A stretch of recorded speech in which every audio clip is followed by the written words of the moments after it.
Okay. So we're on 30A1.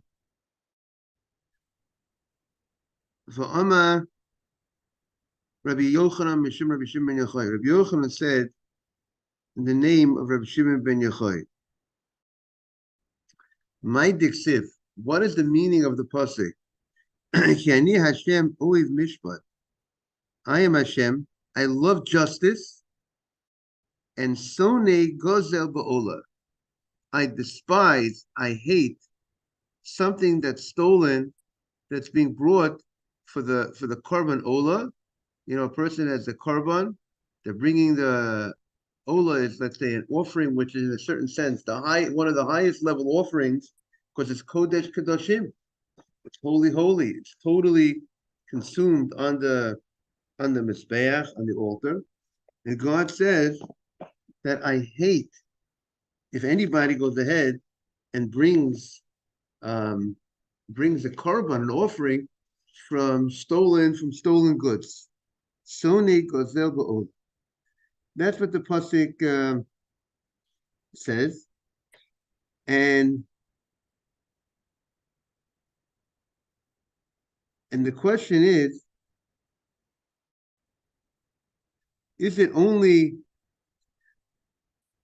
The question is, what does it mean that the pasuk is emphasizing this idea that God hates something that's stolen by an ola, by a korban ola?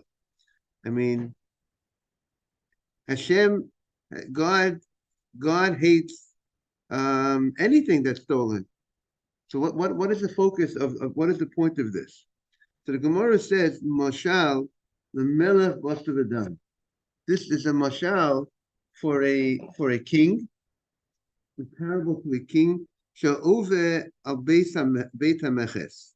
He was traveling past one of the places where they give a tax, with a toll booth, a tax. You know, they was passing a place in the country that they were the place where they pay a tax. Right, right. Here they talk about a place that they would, it's a toll booth, or it's a certain type of tax that they collect when people pass by. You enter this neighborhood, like, there's the tax. He told his servants that he was traveling with, Shenu hameches l'molsim, pay the tax. Pay the tax that the king says, I want you to pay the tax to the collectors. And Omrulo, so his servant said to him, why should you pay? Why should we pay the tax to the tax collectors? At the end of the day, the money for the tax collectors collect. Where do they go to? They go to your treasury. They go to the king. So why are you asking to pay for the tax? Amalahem. So the king says to his servants, the reason why I want to pay for the tax is I want all people that are traveling, all travelers, like you see from the Gemara, right? Toll collectors, taxes for bridges, these type of things are for thousands of years. It's amazing, right? Everybody will learn. Nobody will try to get out of paying the tax. Because when they see that the king himself is paying the tax, that will go ahead and they'll inspire the people to also pay. If he's paying the tax, I have to pay the tax. Because the king himself is not the one, he doesn't deal with paying payments. He has his secretary and his servants to pay, who take care of his mundane needs. So the Gemara says, Afa Kadosh Baruch Hu, Omar. God says the same thing. That even though that the animal, the korban, that you're bringing as an offering, it belonged to God before it was stolen, it belonged to God. After it was stolen, it belonged to God. And You might say that there's no there's no there's no stealing that happened over here. In a certain sense, you're giving to Hashem back what really belongs to Him. So Hashem says, "Afa Kadosh Baruch Hu, Ani Hashem Soni Goza Ba'ola." I hate stolen things. Mimeni Yilmadu Banai. I want the people to learn, and the Avricho Atzmon Menageza. They will run away. They will run away from thievery. The same way that I run away, the same way that I, God, did not accept the offering, even though it belongs to me. Meaning, what we say about the king, everything belongs to the king. Taxes belong to the king, but even if the taxes belong to the king nevertheless says that I don't want to get away. I don't want to accept the fact that it belongs to me and therefore not pay for the taxes. So here Hashem is saying, because I need people to learn a lesson. So too, even though the animal belonged to Hashem, and Hashem could have said, okay, I'll accept the offering because it's really He's bringing to me, the thief brought to me what really belongs to me. Really, it belongs to me. He took something that belonged to me, but from someone else. And maybe I should accept it as an offering. But Hashem says no. Because if I'm going to accept that as an offering, the people will learn to steal. And therefore we want people, and it's interesting, the language of the Gemara doesn't just say that people shouldn't steal. Rather, the language of the Gemara is that they will run away from stealing. Which is like the idea when it says midva sheket tircha, you're supposed to stay far away from saying something that's false. It's the idea people shouldn't come close to stealing. People, and they should be a runaway. We're going to find in this week's parsha by Yaakov. The idea is by Yivrach, that he's going to run away from Lavan. To run away, he ran away, and that's the idea. We have to run away from thievery. So the Gemara says, so the same way that Hashem hates thievery in a carbon ola, and even in an offering that the whole offering was given to Hashem. It wasn't like you brought an offering that there's certain offering that a person gets a part of, the owner gets a part of. Let's say a carbon shlomim, the Kohen gets a piece, something goes on the altar is burnt up, something the owner is retained, the owners get a piece of the deal, everybody gets a piece, right? Shlomim, it's peace, everyone, it's a peaceful offering and everyone gets a piece. It's peace, P-E-A, and everyone gets a P-I-E, right? But here, even the case when the thief who brought the offering is getting nothing on the deal. He's not gaining anything on the deal because he's not getting it. It's totally consumed on the altar. So even that, Hashem hates that type of, but if it came from stolen goods, Hashem hates it. It's the same way God hates an offering that's brought that was stolen. So too, God hates anything that's stolen and you're performing a mitzvah. You're performing a mitzvah. What is that? What is that? Robin Hood, steal from the poor, rich and give to the poor. So that mentality of doing a sin, and you want to do a mitzvah with the sin, God does not accept that. And therefore, that's going to be a source for mitzvah that comes as a result of a sin. That's another source that a mitzvah that comes as a result of a sin, something that God despises. Okay, so we have two sources. And one of the commentaries bring down, why does the Gemara need to bring two sources? Yesterday we saw a different source where the Torah compared stealing If you bring an animal that's stolen, just like you can't bring an animal that has a blemish, it's invalid. So too, if you bring an animal that's stolen, it's invalid.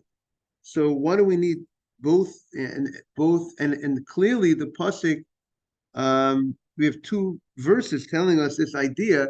God hates stolen items for a korban olah, stolen animal that's brought as an offering. God says it's not accepted.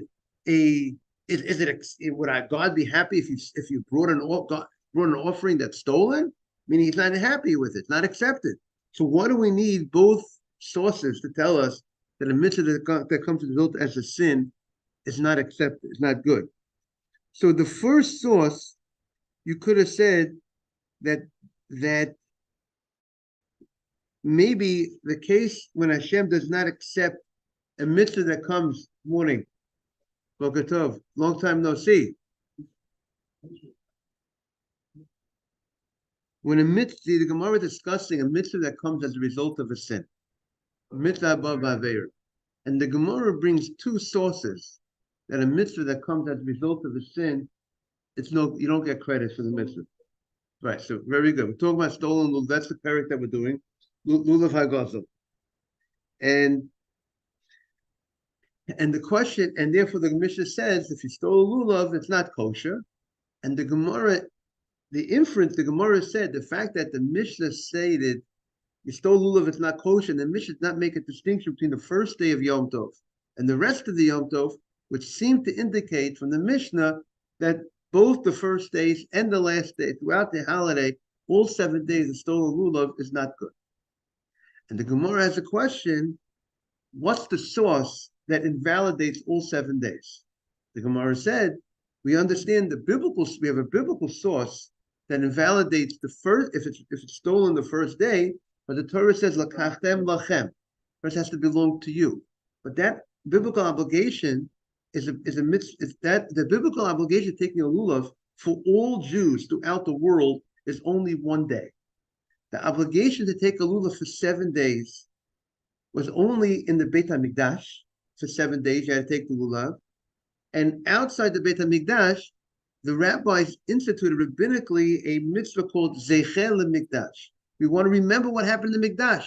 And therefore, to remember what they did by the Mikdash, we have all 7 days. After day 1 through day 7, we have a Zeicher LeMikdash. So the Gemara says, but how do you know that that from day 2 to day 7, if it's stolen, it'll be invalid? The Gemara comes on to the source of mitzvah haba b'avera. That's why it's no good. Meaning to say, even though even though you could use a borrowed lulav the other days, it doesn't have to technically be yours the rest of the days of the holiday. The second day of Yom Tov, we try to treat the second day like the first day in many ways, and therefore we also don't borrow in general the second day of Yom Tov. But when it comes to, but how do we know that the rest of Yom Tov, if it's stolen and you went ahead and you used it, how do you know you don't get credit? That's from the source of mitzvah haba b'avera. Tosfos points out, once we have the source of mitzvah haba b'avera, that if it's stolen, you don't get credit. So what do I need the pasuk for the first day of the holiday to tell me that has to be yours? If I know it, if it's stolen, it's no good because of mitzvah haba b'avera. And the Gemara brought other psukim, other sources of mitzvah haba b'avera. The Tosfos says we still need the lachem to invalidate a borrowed lulav. So we need the lachem to invalidate a borrowed lulav, and we need mitzvah haba b'avera to tell us that even in a time when you're allowed to use the borrowed lulav, it's still invalid. Mitzvah haba b'avera.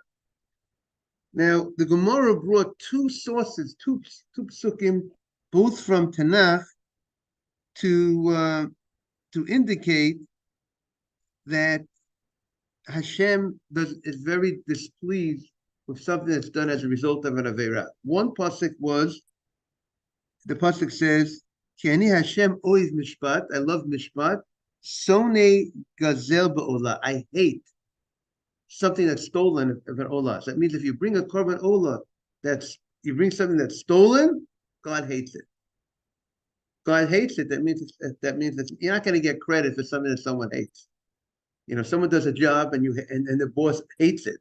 He did it. That's a job. It's not a job. You didn't do anything. And there's another pasuk that the pasuk connects in the Tanakh. It says Vavesem gozul vesapiseach. If you're going to bring something where the Navi was rebuking the people, they were bringing offerings that were not appropriate offerings. And it says the Navi says if you're going to bring something that's stolen, something that's wounded, blemished, you think Hashem is going to accept a yirtza Hashem? Is Hashem going to accept such a thing? Hashem is not going to accept it. So we see from there that a mitzvah haba ba'aveira, and it compares a blemished animal, which we know is no good, to something that's stolen. So therefore, the Gemara says from the fact that the pasuk connects the two, the same way a blemished animal, you don't get credit. You bring an animal that there's certain blemishes, permanent blemishes, whatever that will invalidate the item. So therefore, if you bring that same way, if you bring a blemished animal, it's no good. So too, if you bring an animal that's stolen, it's also no good. The commentaries discuss why do we need two sources for this idea of mitzvah b'aver? Why isn't the Gemara satisfied by just bringing one misbehavior? Why isn't the Gemara satisfied just bringing one source? You bring one pasuk. In general speaking, one is for the first day, one is for the other. But if you have, once you have, you're right. We need lachem. We need lachem for the first day, mitzvah b'aver for the rest of the days. But the question is, in mitzvah b'aver itself, the invalidation of a mitzvah that's done through a sin, the Gemara brings two psukim from Tanakh to show us, to illustrate to us that you don't get credit for mitzvah b'aver. So one of the commentaries asked, why does the Gemara need to bring two psukim on the same thing? Usually, a lot of times the Gemara says, V'omer, and I have another thing to say. I have another pasuk to indicate something. If you have one pasuk, you don't need to bring another source. You have your source, that should be sufficient. And if you feel the necessity to bring a second source, there's something that you're teaching me that I might not know from the first source. There might be something missing in the first source, then I got to go ahead and bring the second source. I see one of the commentaries over here asked the question, what's the need for both sources? So he wanted to say like this. The first source that we said that God hates a sin that's stolen, God hates a korban that's stolen, it doesn't specify what type of korban that is. And we know they're all different type of korbanot, right, Mr. Loeb, right? We have all different types of korbanot. We have korbanot that the owners get a part of it, like a shlomim. We have korbanot that's an olah, that's completely to Hashem. So you might have thought that maybe the type of mitzvah that Hashem hates, that type of korban, is a korban that the person will have a personal benefit from. Let's say it'll be a korban shlamim, a korban todah, that the owner gets parts of. So therefore, but what about mitzvot that a person has no benefit, like lulav or a korban olah, where it goes completely up to Hashem? So therefore, that's why the Gemara brings the second source, that Hashem soni gozel ba'olah, even an animal that's totally, you got nothing out of it. You stole from the rich and you gave to the poor. You got nothing. You totally gave it away. You went in and you bought a korban olah that's completely burnt on you stole it. But you bought it as a korban olah. You gave it totally to God. He still hates it.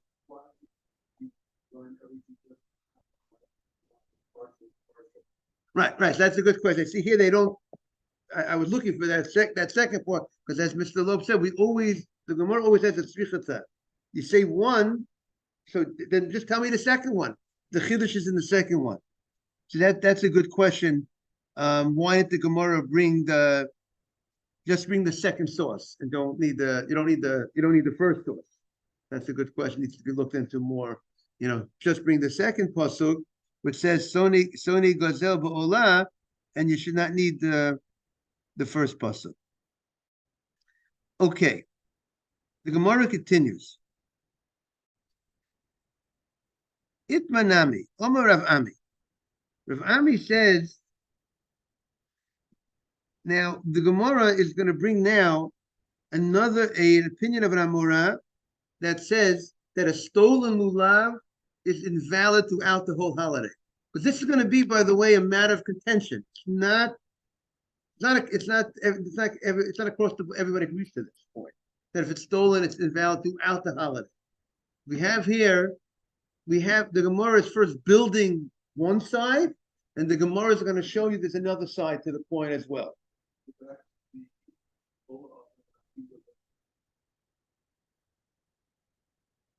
Why would you get benefit from don't physically benefit from it?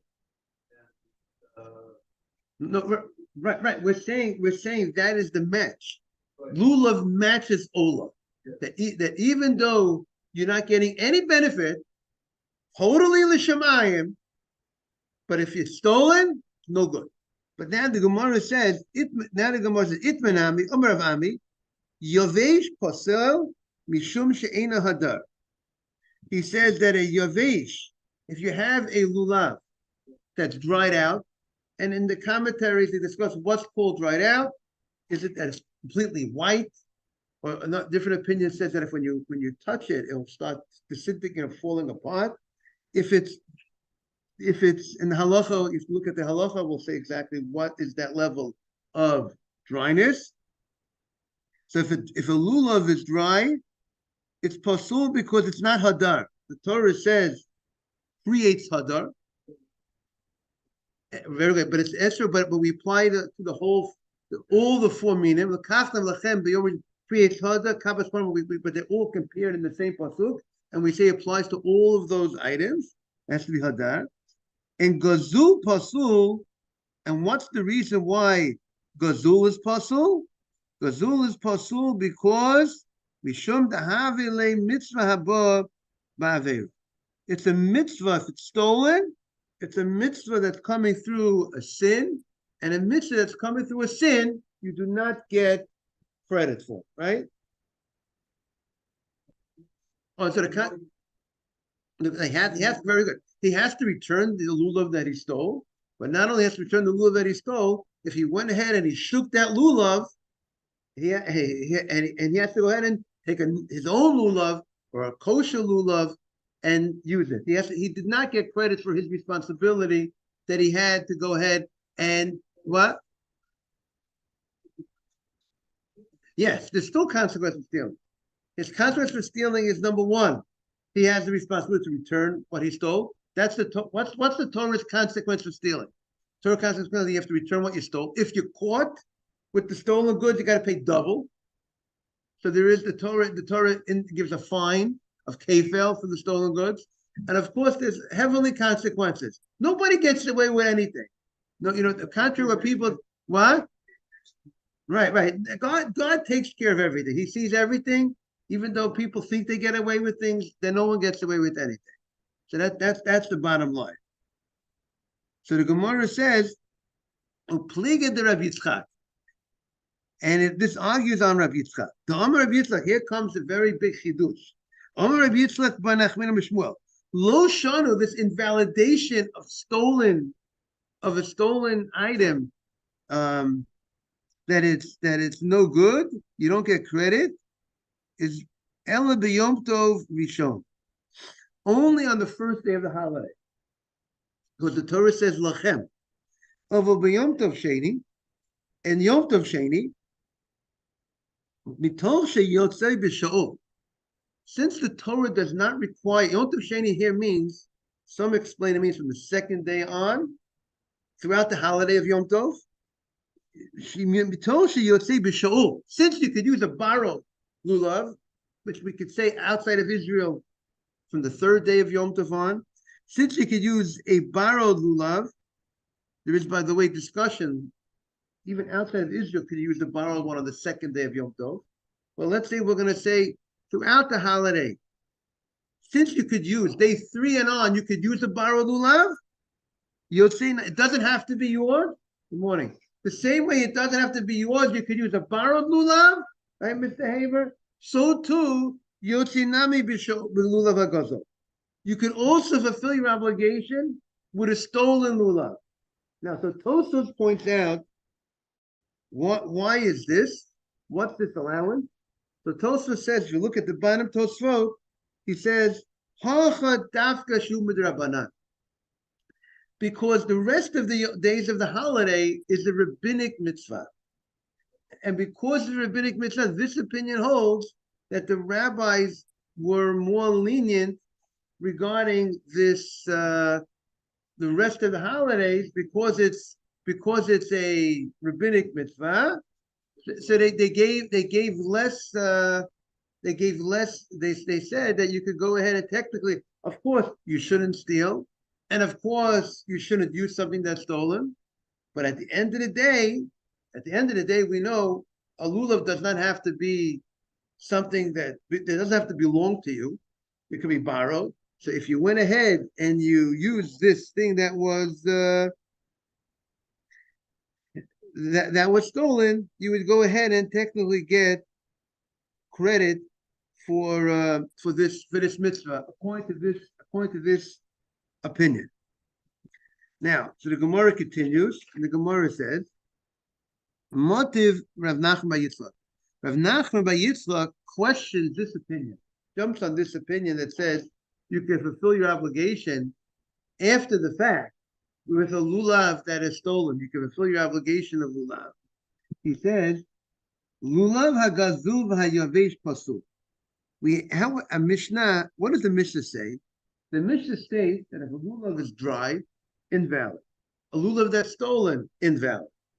The Mishnah only speaks about these two cases, dry and stolen. What about borrowed? The Mishnah did not say borrowed is no good. So what is the Mishnah talking about? It indicates Hasho Kashur. Shaul, but from the inference from the Mishnah, by not mentioning that it's invalid when it's borrowed, what would that indicate?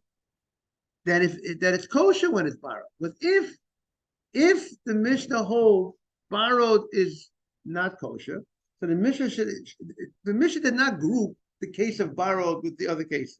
Why didn't it group it together? Because obviously the inference of the Gemara is because borrowed would be different than these two cases. Borrowed would be kosher. Okay? That's why if the Mishnah says stolen is no good, the Mishnah says dried is no good. Why did the Mishnah say borrowed is no good? So obviously borrowed is good. But when is borrowed good? We only know borrowed is good the rest of the holiday. The first day it's no good. So since that's the case, so now we've established that the case of the Mishnah, Mr. Haber always likes to say, case, law, reason. You have to know what case you're talking about. If we could establish from the context of the Mishnah that the Mishnah is talking about a case of the rest of the days of the holiday, have a great day. If we can establish that the Mishnah is talking about the rest of the holiday, so then, if that's the case, so then, and at the same time it says the rest of the holiday, you can't use stolen. You can't use dried. But borrowed you could use. So we see that stolen is not kosher throughout the holiday. Because if I establish the case of the Mishnah is talking after day one. Because if the Mishnah is talking about day one, Mr. Haber, the Mishnah should have said borrowed is also no good. We have certain facts on the table. What's the fact? Good morning. What's the fact on the table? The fact is, which is undisputable, a borrowed lulav, a borrowed etrog, the first day is no good. Gifted, when you gift it to someone, it's good. Borrowed Ariel is no good. That's a given, day one. The question that the Gemara wants to know, and we know borrowed is good the first day, and we know the rest of the day, borrowed is not good the first day, but the rest of the holiday, borrowed is good. That's a given. Again, borrowed throughout the holiday is good except the first day, and maybe outside of Israel, maybe except the second day as well. But throughout the rest of the holiday, it's good if it's borrowed. That's the given. Now, what is when the Mishnah talks? The question of the Gemara is, what is the case of the Mishnah? What's not clear is what's the law of stolen lulav throughout the rest of the holiday. We know day one, it's invalid. It's stolen. Because the Torah says day one, it has to belong to you. The same way if it's borrowed, it's no good the first day. If it's stolen, it's also no good the first day. Is that correct, Ms. Neighbor? But why do we need to know what the law is throughout the holiday if it's stolen? Would you get credit if it was stolen throughout the holiday if you used the stolen lulav? That's the matter of dispute in the Gemara. The Gemara wants to attempt to prove that you did not get credit. How do the Gemara want to prove it? Because if I could establish that the case of the Mishnah that says stolen is no good is talking throughout the whole holiday, I won my case. I proved my case. I proved that throughout the holiday, you can't use stolen goods, stolen lulav. And how do I prove it? So the Gemara attempts to prove it by showing that the case of the Mishnah is talking throughout the holiday. How do I do that? Because since the Mishnah did not state that if it's borrowed, it's invalid, why didn't it say borrowed is no good? Because the answer is, because it is good. And when is borrowed good? The rest of the holiday. So if we can establish that the Mishnah is talking about the rest of the holiday, so when the Mishnah states that it's stolen, it's no good, it's the rest of the holiday. So therefore, that's what the Gemara wants to say. So the Gemara says,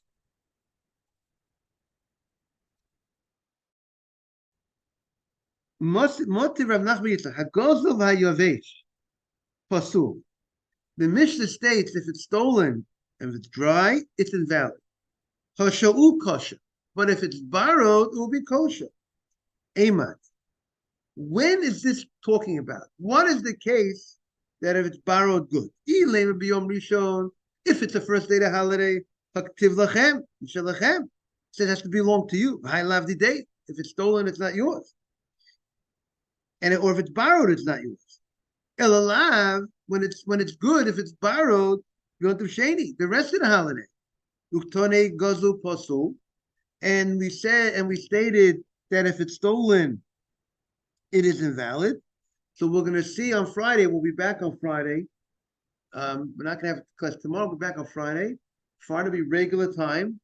And we'll continue in the Gemara to see how the Gemara is going to attempt to show that the Mishnah is not a proof that if it's stolen throughout, and if you want to use it throughout the rest of the days of the holiday, it's not a proof that it's invalid. So stay tuned, as we say, to the continuation of this Gemara. Everybody have a nice day. Someone comes and takes it without asking. So if it's the rest of the days of the holiday, then it'll be good. Because why is that? Because a person wants, a person is happy. It's not called stolen. What happens if the original owner comes to the store and it's not there? No, then the person was that's a bad thing. If a person the idea is the person is happy that someone should do a mitzvah with his money. So I'm happy, you're happy, someone should use your lulav. But you're not happy if someone uses your lulav and takes it and puts it somewhere else. And therefore, that would be a great question if it's considered that he stole it, because since he did not use it the way, I'm not happy that you should take it if you're going to be, if you use it for bad, then you're fine. The rest of it. Right. So then I think that might be considered stealing, because if you know the owner might be davening at that minyan, and you're using his lulav that he does not want you to do, that will be considered that you stole the lulav by using it without permission. That would be a type of case of stealing. And then whether you could fulfill your mitzvah with a stolen item the rest of the days, that would be whether you got credit or you have to do it again. Okay, beautiful.